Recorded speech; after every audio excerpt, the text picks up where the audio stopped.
शिमला में प्रेस वार्ता को संबोधित करते हुए कांग्रेस प्रवक्ता दीपक शर्मा ने कहा कि जब भी सरकार से महंगाई और बेरोजगारी जैसे मुद्दों को लेकर सवाल किया जाता है तो भाजपा नेता बिना सोचे समझे कुछ भी बोलते हैं। शर्मा ने कहा, कोई कहता है महंगाई कांग्रेस की देन है तो कोई कहता है कि महंगाई कोरोना के फ्री टीकाकरण के कारण हुई है। भाजपा को आड़े हाथों लेते हुए कांग्रेस प्रवक्ता ने पूछा कि क्या पिछले 4 सालों से कांग्रेस की सरकार है जो कि महंगाई हमारी वजह से है। आपको बता दें कि हाल ही में मुख्यमंत्री जयराम ठाकुर ने कहा था कि महंगाई कांग्रेस की देन है। हम इनसे कह रहे हैं कि आप महंगाई के ऊपर अपना दृष्टिकोण बताइए। आप बताइए कि महंगाई को रोकने के लिए आपने क्या किया, किस तरह से तोड़ मरोड़ कर तथ्यों को पेश किया जा रहा है। कोई कह रहा है महंगाई कांग्रेस की देन है। अरे भाई, 4 साल से क्या कांग्रेस सरकार है? कोई कह रहा है कि महंगाई इसलिए बढ़ गई कि वैक्सीनेशन शुरू हो गया। तरह तरह के कुतर्क, तर्कहीन बातें कर कर हम ये कह रहे हैं आपने उसको रोकने के लिए क्या तंत्र अपनाया, आपने किन किन चीज़ों का जो है वो लोगों को प्रावधान किया, राहत दी, कोई पैकेज दिया? किसी को कोई पैकेज नहीं दिया गया। वहीं वन मंत्री राकेश पठानिया ने महंगाई को कोरोना के फ्री टीकाकरण और किसान निधि के खर्च से जोड़ा था। कांग्रेस प्रवक्ता ने भाजपा को आड़े हाथों लेते हुए कहा कि आज महंगाई किसान के खेतों में पहुंच गई है, किसान किसानी छोड़ने को मजबूर है। वहीं दूसरी ओर बेरोजगारी परेशानी का सबब बनी हुई है। कोई कह रहा है महंगाई कांग्रेस की देन है। अरे भाई, 4 साल से क्या कांग्रेस सरकार है? कोई कह रहा है कि महंगाई इसलिए बढ़ गई कि वैक्सीनेशन शुरू हो गया। तरह तरह के कुतर्क, तर्कहीन बातें कर कर हम ये कह रहे हैं आपने उसको रोकने के लिए क्या तंत्र अपनाया, आपने किन किन चीज़ों का जो है वो लोगों को प्रावधान किया, राहत दी, कोई पैकेज दिया? किसी को कोई पैकेज नहीं दिया गया। आज स्थिति ये है कि महंगाई किसान के खेत तक पहुंच गई है। किसान खेतीबाड़ी छोड़ने पे मजबूर हो चुका है।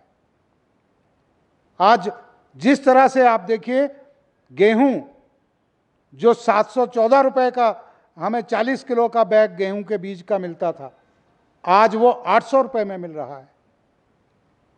किसान को खाद महंगी मिल रही है। किसान ट्रैक्टर बुआई का प्रति घंटा 800 रुपया जो है, जो 450-500 रुपया होता था, वो प्रति घंटा 1600 रुपया तक दिया जा रहा है। और ये महंगाई किसान की खेत तक पहुंच गई। हर व्यक्ति उससे परेशान है। कल टमाटर 65 रुपए किलो था, आज 85 रुपए किलो हो गए। कौन इसको रोकेगा? कैसा कोई नियंत्रण तंत्र है सरकार के पास? क्या सरकार को इस चीज का फिक्र है?